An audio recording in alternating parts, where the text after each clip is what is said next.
checkpost কটা বসেছে বাহিনীর সাথে কোনো অপারেশন গেছে আজকে গতকালকে সন্ত্রাসী সন্ত্রাসী ধরা পড়ছে বাড়ি সহ আছে ৪৩ জন স্যার আর স্যার ২৭ জন স্যার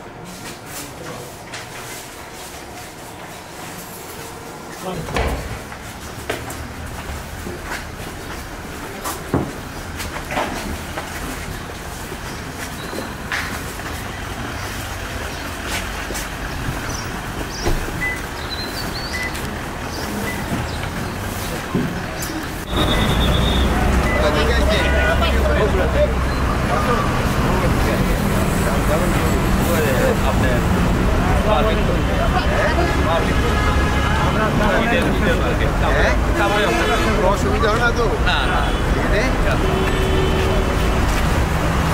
আপনারা কোথা থেকে আসছেন এরা এই কিসের জন্য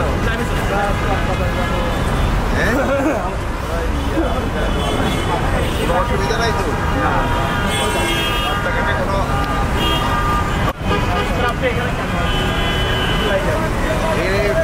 আমি এখান থেকে আসছি যে আপনারা জানেন যে আমাদের সাধারণত শেষ কাছে থেকে কিন্তু যারা ডিউটি করে তারা একটু শিথিল হয়ে যায় এবং সন্ত্রাসীরা একটু অ্যাক্টিভ হয়ে যায় তা আমার এই জনগণ যাতে আমার যে বাহিনী আছে এরা যেন শিথিল না হয় এবং তাদের জনগণের যেন কোনো অসুবিধা নেই তাদের আইনশৃঙ্খলা বাহিনী তারা যেন সজাগ থাকে তারা সজাগ থাকে জনগণ রাত্রি ভালোভাবে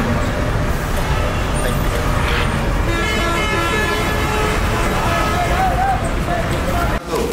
ভাড়া করে বিল্ডিংটা নেওয়ায় মানে এদেরও অবসর সুবিধা জনগণেরও কিছুটা অসুবিধা যেহেতু দেখ না উঠার ওই রাস্তাটা খুব খারাপ আমরা তাড়াতাড়ি একটা ভালো থানা বা নিজ এলাকায় একটা বিল্ডিং করতে পারি এটাই চেষ্টা করবো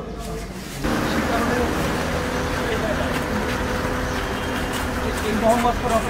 সবসময় একটু অপরাধ প্রবণ এলাকা এখানকার যে আইন শৃঙ্খলা পরিস্থিতি সবসময় একটা অবনতি করছে কিশোর গ্যাং ছিনতাইকারী এগুলো তো এই মোহাম্মদপুর বা মিরপুর এই এলাকার জন্য মোহাম্মদপুর আদাবাস থেকে এখানকার জন্য আলাদা কোনো প্ল্যান আছে কি যেহেতু আদাবর মোহাম্মদপুর এলাকার একটু আপনার ঠিকই বলছেন একটু অপরাধ প্রবণ এলাকা এই এলাকাটা এই জন্য আমরা এখানে যেন বাহিনী সদস্য সংখ্যা বাড়ায় দেওয়া হচ্ছে এবং তাদের টহলের সংখ্যা এখানে বাড়ানো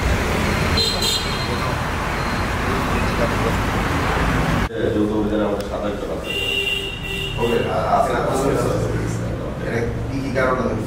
বিভিন্ন মাদক আছে এবং এর আগে কিন্তু চিন্তায় এইগুলি একটু বেশি হয় মোহাম্মদপুরের ইন্ডিয়াকে একটু বেশি এই জন্য সবসময় খুব সজাগ থাকবা সবসময় সজাগ থাকবা নিজেরা দেখে থাকবা জনগণ যেন ঘুমাইতে পারে এবং কাজ হলো জনগণকে স্বস্তি দেওয়া এবং জনগণ যেন নির্বিঘ্নে ঘুমাতে পারে আর দায়িত্বে কিন্তু কোনো রকম কোনো অবহেলা করে না শৃঙ্খল এই নয় আমাদের কাজ এবার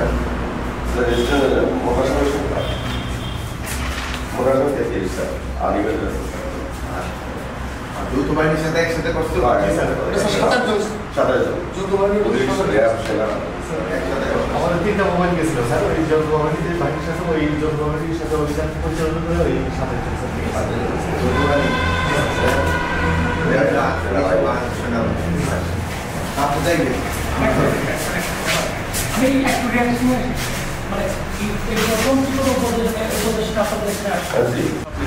আজকের আমার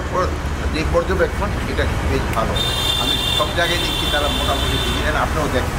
যে স্কুলগুলো ফাংশন করতেছে এবং রাত্রে যে বাহিনীগুলি যৌথ বাহিনীর যে অপারেশন এগুলো ভালোভাবে চলছে আপনাদের যে কম্বাইন্ড যে অভিযানটা এটা কতদিন চলমান এটা পরিস্থিতি একটু উন্নতি হলে আমরা এটা